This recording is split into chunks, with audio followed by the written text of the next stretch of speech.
प्रेम वर्णन ही नहीं किया जा सकता। अनिर्वचनीय प्रेम स्वरूपम, जो वर्णन किया जाता है वो प्रेम होता ही नहीं है। प्रेम वर्णन कर ही नहीं सकते हैं। अनिर्वचनीयम, सूक्ष्मतरम, अनुभव स्वरूपम, प्रतिक्षण वर्धमानम, ये प्रेम के लक्षण वर्णन किए गए। प्रेम की बाहरी दशा वर्णन की जाती है, आंतरिक तो की ही नहीं जा सकती। पर हमें अपने प्रीतम की चर्चा किए बिना रहा नहीं जाएगा। जिससे प्यार है या जिससे प्यार करना है, तो उसकी चर्चा, उसकी रूप माधुरी, उसका स्वभाव, उसकी गुण माधुरी, उसकी लीला भूमि, उसकी लीला, ये सब हमें प्राण प्यारी लगेगी। ये हम चर्चा कर सकते हैं, लेकिन हमारा पर्सनल क्या संबंध है, ये चर्चा नहीं कर सकते। कई बार गुरुदेव अपने भाव जैसे अपनी पत्नी के साथ खो जाते हैं फिर। हाँ, परस्पर दो प्रेमी मिलकर प्रीतम की बात कर सकते हैं, पर जितना कम कर सके। प्रीतम की गुण, प्रीतम की रूप माधुरी, प्रीतम की महिमा पर ध्यान दीजिए। मुझे प्रीतम से कितना प्यार है, ये प्रकाशित नहीं होना चाहिए। इसमें सावधानी रखनी चाहिए। जैसे कोई हमसे बात कर रहा है तो संतों ने ऐसा कहा है, शास्त्रों में ऐसा लिखा है, भगवान का ऐसा स्वभाव है, प्रभाव है। बस आपका भगवान से कितना प्यार है, यहाँ मौन। आप क्या भगवान को अर्पण किए हैं, आप किस कोट से भगवान को भजन करते हैं, यहाँ मौन। हमसे क्या भजन होता है, जैसा प्रभु करा लेते हैं वैसा होता है। अपने हृदय की प्रीति को गुप्त रखा जाए तो वो बढ़ती है। महिमा वर्णन कर सकते हैं, भगवान ने आदेश किया है, मच्चित्ता मदगत प्राणा बोधयंतः परस्परम कथयन्ति च माम नित्यम तुष्यन्ति च रमन्ति च।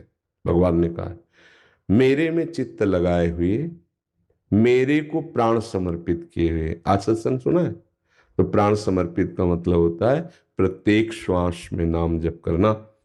और बोधयंता परस्परम, ये तो बहुत सौभाग्य कि आप पत्नी के साथ भगवत वार्ता करते हैं।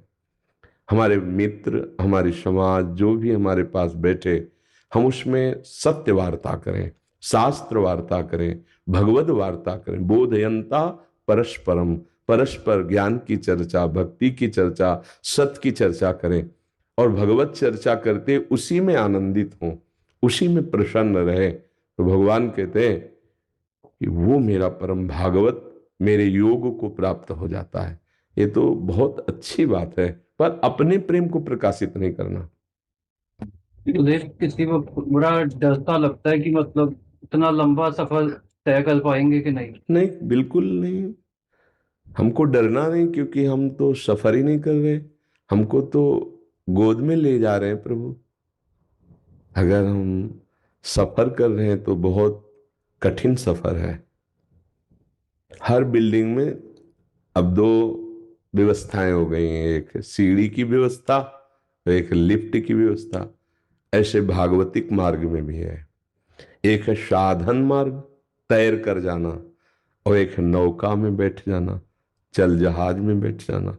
तो प्रभु के चरणारविंद का आश्रय लिया और गुरुदेव खेवैया हुए, और जो नाम मंत्र, जो उपासना, जो साधन मिला, उसे हम जितना बन रहा कर रहे। नहीं तो हम गुरुदेव की कृपा में बैठे, भगवान के आश्रित हैं, हमें कोई परास्त नहीं कर सकता। डरना नहीं है। हर समय हमारे गुरुदेव हमारे साथ हैं, प्रभु हमारे साथ है। हाँ, यदि पापाचरण बन जाएगा तो डर आ जाएगा, पक्का। फिर आप अंदर ही अंदर यहां आने में भी डरेंगे, सन्मुख होने में डरेंगे। आपको एक अचानक घटनात्मक, बेमतलब कल्पनात्मक दुखों की ऐसी भावना जग जाएगी, पता नहीं ऐसा ना हो जाए, कहीं ऐसा ना हो जाए, कहीं ऐसा। इसका मतलब आप कोई धर्म विरुद्ध आचरण कर दिए, कोई पापाचरण कर दिए। नहीं तो मन भगवान के चिंतन में और भगवान के सानिध्य में मगन रहता है। देखो, जब सर्वत्र भगवान है तो आप जहां भी हैं वहां भगवान है ना। सब में भगवान है तो आप में भगवान है, सबके भगवान है तो आपके भी भगवान है। सब पर कृपा है तो आप पर भी कृपा है। तो हमको फिर चिंता क्या करनी। अगर भगवान किसी क्षण किसी कण में ना हो तो मैं डरूं, पर डर लगेगा तभी जब पापाचरण हो जाएगा। भगवान से विमुख आचरण हो जाने पर अच्छे अच्छे को भयभीत होना पड़ता है।